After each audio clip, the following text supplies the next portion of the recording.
जीवनामध्ये ज्या क्षेत्रामध्ये आपल्याला मार्गक्रमण करायचं आहे किंवा आपल्याला आपलं अस्तित्व निर्माण करायचं आहे,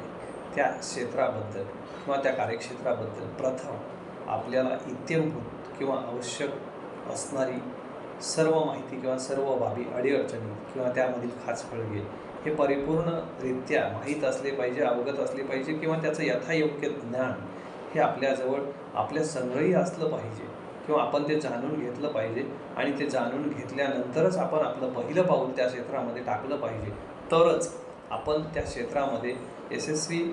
होण्यामध्ये कोणत्याही प्रकारचा अडथळा येत नाही किंवा कोणतीही अडचण उद्भवत नाही किंवा सहजगत्या आपण त्या क्षेत्रामध्ये यशस्वी होऊ शकतो. कारण आपण त्या क्षेत्रामध्ये असणाऱ्या अडीअडचणी ह्या सर्व बाबी प्रथम जाणून घेतलेल्या असल्याकारणाने त्या क्षेत्रामध्ये मार्गक्रमण करण्यासाठी किंवा पुढे जाण्यासाठी आपल्याला कोणत्याही प्रकारची अडचण उद्भवत नाही. परंतु मुळात आपण प्राथमिकदृष्ट्या किंवा प्रथम त्या क्षेत्रामध्ये कोणत्याही प्रकारची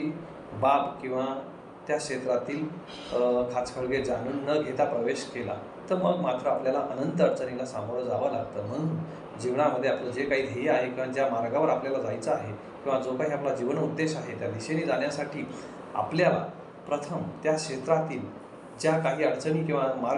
मार्गावरील जे काही बाबी आहेत त्याच्या अनुषंगाने आपल्याजवळ इत्यंभूत प्राथमिक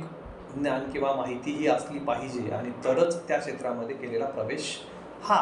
यशस्वी होण्यामध्ये कोणत्याही प्रकारचा अडथळा निर्माण होत नाही.